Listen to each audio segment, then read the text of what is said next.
السلام عليكم ورحمة الله وبركاته وعبد الرشيد قال عمر iyo barnaamijkeeni sooyaal iyo maanta waynu kaga hadli doono arrimaha asaasiga oo ku saabsan daawooyinka la isku qurxiyo oo khatartoodii ay hadda soo baxday isla mar ahaantaana aad looga digayo waxaan ognahay in haweenka Soomaaliyeed ay aad u isticmaalaan gaar ahaan gabdhaha aadna ay ugu tiro badan tahay Soomaaliya isticmaalka daawooyinka la isku cadeeyo oo inta badan laga keeno meel ka baxsan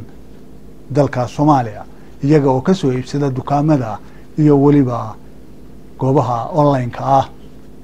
haddaba daawooyinkan ayaa waxaa lagu arkay kiimikooyin sun ah oo khatar ku ah haweenka iyo qoyska dhan ee guriga ku wada nool haddaba dhawaan ayaa telefishinka laga leeyahay dalka Mareykanka ee CNN-ku waxa uu daabacay warbixin ka hadlaysa haweeney ku arag beeshay isticmaalka daawadaas iyo waliba khatar ku sugan iyada iyo qoyskeeduba haddaba waxaan inila wadaagayaa bal warbixintaas uu telefishinka CNN-ku ka qoray iyo arrimaha ku saabsan sunta kiimikada ah ee la sheegayo inay ku jiraan kreemada iyo daawooyinka la isku qurxiyo ama la isku cadeeyo haddaba fadlan barnaamijkan haddii aad daawatid gaarsii oo sheergaree dadka Soomaaliyeed si ay uga digtoonaadaan khatarta ay xambaarsan tahay daawada hadda ku soo badatay Soomaaliya oo gabdhuhu ay isku cadeeyaan iyada oo waliba ay soo baxayaan dhalinyaro rag ah oo iyana laftigoodu isticmaalaya oo isku cadeynaya haddaba waxaan u geli doonaa warbixintaasi haweeney ku nool gobolka Minnesota ayaa lumisay qayb ka mid ah arageeda waxayna dhammaan qoyskeedu ay halis ugu jiraan sumowga merkuriga iyadoo oo ay u badan tahay inay isticmaashay daawada iscadeynta oo ay ku jiraan kiimikooyin halis ah sida lagu sheegay warbixin si gaar ah loola wadaagay telefishinka dalka Mareykanka laga leeyahay CNN warbixinta oo uu Dr. Erin Patrof la wadaagay qaybta xakamaynta sunta ee Minnesota waxa ay faahfaahin ka bixisay calaamadaha baaxadda leh ee ay la kulantay haweeneydan oo sidoo kale ah hooyo haysata caruur hay'adda xakamaynta wasakhowga ee gobolka Minnesota ee loo yaqaano MPCA ayaa heshay sumow baaxad leh oo mercury ah oo qolalka jiifka ee caruurta gogosha xukumaanada lagu qubaystay ee guriga yaala iyo waliba goobta dharka lagu dhaqo ee mashiinada ah dadku wax fikrada kama haystaan khatarta daawadana ay leedahay Patrof oo ah khabiir ku takhasusay sunta caafimaadka oo haweeneydan ku baartay gurigeeda ayaa u sheegtay telefishinka CNN-ka qofna si ula kaca uma rabo inuu naftiisa ama xubnaha qoyskiisa waxyeello u geysto laakiin suntan banaanka kama arki kartid mana urin kartid haweeneydan oo magaceeda lagu qariyay warbixinta si loo ilaaliyo aqoonsigeeda ayaa loo gudbiyay waaxda caafimaadka kadib markii ay ka warbixisay calaamado kala duwan oo u dhaxeeya hurdo la'aan lugo xanuun ilaa muruqyada oo daciif noqda daal iyo ugu dambeyntii luminta arageeda durugsan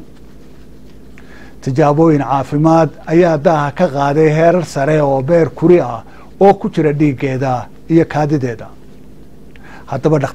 dhakhtarka Patrof waxa ay sharaxday in calaamadaha ugu badan ee ay ku aragtay sumowga mercurygu ay tahay kabuubyo ku dhaca gacmaha ama cagaha bukaanka waxay ku tilmaantay luminta aragga haweeneydani inay tahay calaamad aad u daran oo joogta ah kama soo kaban doonto aragtideeda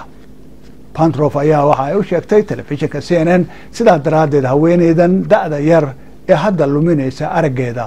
runtii waxa ay tahay arrin cabsi leh dhakhaatiirta aqoonta u leh arrimaha sumowga ayaa intaa waxa ay ku dareen inay u badan tahay inay jiraan dad badan oo kale kuwaasoo la kulmay heerarka sunta ah ee mercuryga oo aan muujinayn calaamada hadda ka muuqda haweeneydan ama ugu yaraan wali aanay soo shaabixin laakiin walaacani waa walaac aad u sareeya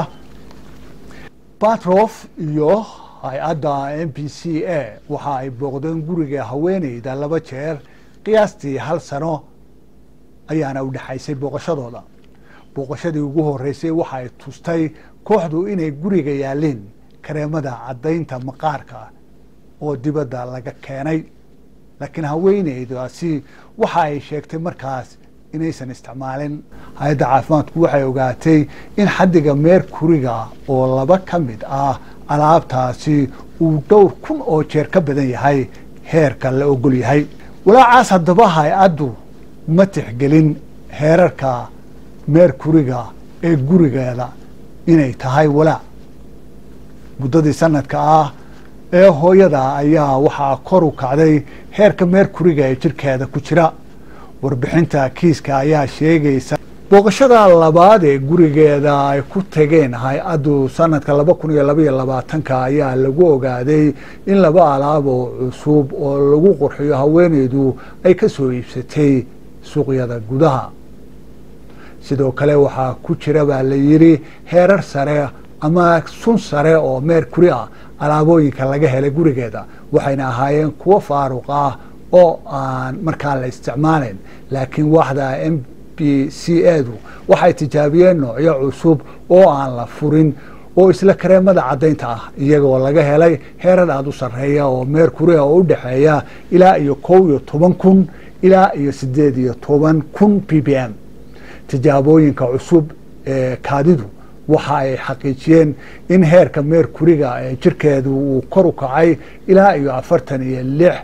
46.6 microgram, in ka badan 9 jeer heerka loo arkay caadiga oo ah 5 microgram. meelo ka mida gurigeeda hadda waxaa sidoo kale meerkuri aada u sarreeya lagu arkay, taasoo khatar gelinaysa qoyskeeda. heerarka meerkuriga asalka ah ee ka hooseeya ilaa iyo 200 nanogram mitir kubiik looma tixgeliyo walaac. Galexon oo ka tirsan dhakhaatiirta baare ayaa sharaxay, laakiin qolalka jiifka ee caruurtu waxa ay ka diiwaan geliyeen hay-addu heerar gaaraya ilaa iyo 400 nanogram oo shukumaanadooduna waxaa laga helay ilaa iyo 600 miligram sidoo lagu sheegay warbixinta kiiskaasi. heerarka ilaa iyo 300 miligram ayaa laga helay mishiinka dharka lagu dhaqo, halkaas oo meerkurigu ay u badan tahay inay ku ururtay iyadoo haweeneydu dharkeeda ay ku dhaqi jirtay mishiinka dharka, taasoo u muuqata in ciyaalka iyo alaabaha kale ee gurigooda mishiinadaas lagu wada dhaqo.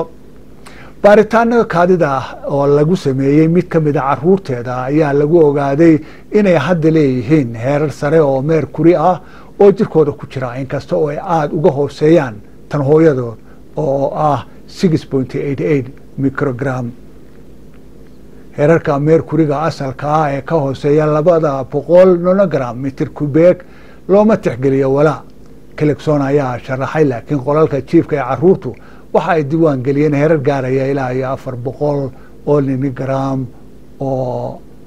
halka shukumaanadoodana ay ka akhriyeen 600 oo miligram sida lagu sheegay warbixinta kiiskaasi. sheekada haweeneydan ayaa ah mid ka mid ah kuwo badan oo ka dhacay gobolka Minnesota iyo meelo kale oo ka mid ah dalka Mareykanka sanadihii u dambeeyey, halkaas oo haweenka iyo dhammaan qoysaska la rumaysan yahay inay la kulmeen meerkuri aan dabiici ahayn oo ka dhalatay isticmaalka maadadaasi oo ama walxaha maqaarka lagu caddeeyo oo aan la shaacin inay ku jiraan waxyeelo heerka kiimikada sunta ah. waana arrimaha khatarta u keenay in aynu hadda ka hadalno in arrimahani ay walaac badan ku yihiin qoysaska Soomaaliyeed. haddaba waalidiinta Soomaaliyeed waxaa waajib ku yahay in ay ka taxadiraan daawooyinka ay isticmaalayaan caruurtooda. maamul goboleedyada iyo dowladda federaalka ah waxaa waajib ka saaran yahay inay shuruuc iyo qawaaniin ay ka soo rogaan khatarta ay leedahay daawooyinkan la isku caddeeyo oo dhammaanba saameyn karta qoysaska iyo dadka Soomaaliyeedba. waxayna u muuqataa in halka qof ee marsaday uu dhibaato ku keenayo qoyska dhan gebi ahaanba. ma jiraan heer lagu cabiri karo marka aynu eegno Soomaaliya khataraha meerkuriga iyo dhibaatooyinka baaxadda leh ee hadda laga sheegayo Minnesota aynu ognahay in dadka ama gabdhaha yaryar ee Soomaaliyeed in kala bar oo kamid ah deesa ka badnayn ba qiyaastii inay isticmaalaan Soomaaliya daawooyinka la isku cadeeyo fadlan haddii aad heshid warbixintan la wadaag dadka Soomaaliyeed waa Cabdirashiid Geelle Cumar iyo Sooyaal oo idin la isma dhaafno